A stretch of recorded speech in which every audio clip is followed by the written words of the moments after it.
اعوذ باللہ من الشیطان الرجیم بسم اللہ الرحمن الرحیم السلام علیکم ورحمۃ اللہ وبرکاتہ۔ ناظرین، میں آپ کے سامنے چند روحانی معلومات پیش کیا جا رہا ہوں۔ ہو سکے تو یہ کسی کاپی پر نوٹ کر لیں تاکہ زندگی بھر کام آئیں گے۔ سب سے مقبول ترین وظیفہ استغفار ہے۔ درود شریف روحانیت کو بڑھاتا ہے۔ باوضو رہنے سے رزق اور عمر میں اضافہ ہوتا ہے۔ ہر جمعہ کو صدقہ دینے سے والدین عذاب قبر سے محفوظ رہتے ہیں۔ اگر نماز فجر کے بعد اسی جگہ اشراق تک بیٹھ کر اشراق کی نماز ادا کی جائے تو اس کو ایک حج اور ایک عمرے کا ثواب ملتا ہے۔ 40 دن دنیا سے بے رغبتی کرامات کو ایجاد کرتی ہے۔ جو شخص حضرت نوح علیہ السلام پر درود و سلام بھیجتا ہے اس کو سانپ اور بچھو کبھی نہیں کاٹتے۔ بسم اللہ پڑھ لی جائے، شرمگاہ اور شیاطین کے درمیان پردہ بن جاتا ہے۔ جس گھر میں محمد نامی بچہ ہوگا اس گھر میں ہمیشہ خیر و برکت رہے گی۔ جو قبلے کی طرف منہ کر کے تھوکے گا قیامت کے دن وہ تھوک اس کی آنکھوں کے درمیان ملا ہوگا۔ جمعہ کے دن ناخن کاٹنے سے وہ اگلے جمعہ تک آفات سماوی اور تباہی سے محفوظ رہتا ہے اور بیماریوں کا شفا بھی ملتا ہے۔ دسترخوان پر سے گرے ٹکڑے اٹھا کر کھانے والا کبھی جنون اور جذام کی بیماری میں مبتلا نہ ہوگا۔ ایک انار کھانے سے دل 40 دن منور رہتا ہے۔ کھانے کے بعد انگلیوں اور برتن کو صاف کرنے سے رزق بڑھتا ہے۔ زیتون کی مالش بدن پر کرنے سے شیطان 40 دن تک دور بھاگتا ہے۔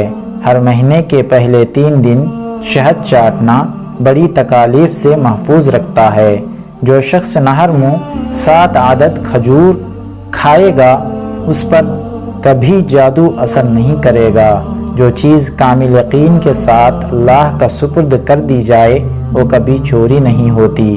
جو دن میں گناہ نہیں کرتا اسے رات کو مصلی پر کھڑے ہونے کی توفیق ملتی ہے۔ جو دن میں گناہ کرے گا وہ رات کو تہجد نہیں پڑھ سکتا۔ پاؤں سن ہو جائے تو درود پاک پڑھنے سے فوراً سن ختم ہو جاتی ہے۔ کھڑے ہو کر پیجامہ یا شلوار پہننا انسان کو سنگ دل بناتا ہے۔ والدین کی طرف دیکھنے سے نظر میں اضافہ ہوتا ہے۔ عاشورے کے دن غریبوں کو کھانا کھلانے سے سال بھر کا رزق اللہ پاک مفت دیتے ہیں۔ بھولی ہوئی چیز یاد کرنے کے لیے درود پاک پڑھیں۔ جو عافیت کی دعا مانگے گا وہ ہمیشہ پرسکون رہے گا۔ قضاء حاجت کے وقت فلش میں تھوکنے سے ذہن کمزور ہوتا ہے۔ حضرت علی رضی اللہ تعالی عنہ فرماتے ہیں نرگس کا پھول سونگھنے سے برس اور جنون اور جذام سے محفوظ رہا جا سکتا ہے۔ وبا کے دنوں میں زیادہ درود شریف پڑھنے والا وبا سے محفوظ رہتا ہے۔ سانپ دانتوں سے ڈھستا ہے اور انسان آنکھوں سے، اس لیے اپنی نظروں کی ہمیشہ حفاظت کرے۔ مسواک کو زمین پر رکھنے والا جنون جیسے مرض میں مبتلا ہو سکتا ہے۔ حجاب کرنے والی خواتین کبھی کینسر میں مبتلا نہیں ہوتی۔ بے پردہ عورت اور تنگ اور باریک لباس پہننے والی عورت کی اولاد بھی بے حیا نکلتی ہے۔ جس کو حضرت خضر علیہ السلام کی کنیت یاد ہوگی وہ ایمان کی حالت میں مرے گا۔ کیا آپ جانتے ہیں ان کی کنیت کیا ہے؟ ان کی کنیت ابو العباس ہے۔ عاشورے کے دن سرما لگانے سے آنکھیں سارا سال دکھتی نہیں۔ 2 خواتین کے درمیان چلنے یا بیٹھنے سے طبیعت میں بگاڑ پیدا ہوتا ہے۔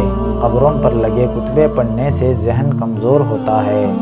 تیز خوشبو لگا کر بازار میں پھرنے والی عورت ڈبل گناہ کی مستحق ہوتی ہے۔ سنت نبوی پر سونے والا کبھی ہارٹ اٹیک کا شکار نہیں ہوتا۔ کھڑے ہو کر پیشاب کرنے سے انسان جلدی مقروض ہو جاتا ہے۔ جو کوئی سچے دل سے شہادت کی موت مانگے گا، اللہ تعالیٰ اسے شہادت کی موت عطا کرتا ہے، چاہے وہ بستر پر کیوں نہ ہو۔ جس گھر میں لیمو یا سفید مرغ ہوگا، اس گھر میں جنات نہیں رہتے۔ مسواک کرنے والے کو موت کی وقت کلمہ طیبہ نصیب ہوتا ہے۔ کسی اچھی چیز کو دیکھو تو ماشاء اللہ کہا کرو، نظر بد سے محفوظ رہے گی۔ جو شخص قرآن پاک یاد کرنا چاہے وہ پہلے سورہ یوسف یاد کرے، باقی قرآن جلد یاد ہو جائے گا۔ دعا مومن کا ہتھیار ہے اور ہر وظیفے سے زیادہ مؤثر ہے۔ رات میں کسی وقت اٹھنا چاہتے ہو، آنکھ نہ کھلتی ہو تو 3 مرتبہ اپنا خود کا نام پکار کر کہیں کہ مجھے فلاں وقت بیدار کر دینا۔ آپ کا ہمزاد آپ کو ٹھیک وقت پر جگا دے گا۔ منہ سے ناخن کاٹنے والا برس کی بیماری میں مبتلا ہو جاتا ہے۔ جس کا دل سخت ہو مسکینوں کے سر پر ہاتھ پھیرا کرے اور یتیموں کو کھانا کھلائے۔ مینڈک، چونٹی، شہد کی مکھی، ہدہد اور لٹورا، ان جانوروں کو کبھی مت مارو، اس لیے کہ آپ صلی اللہ علیہ وسلم نے ان کو مارنے سے منع فرمایا۔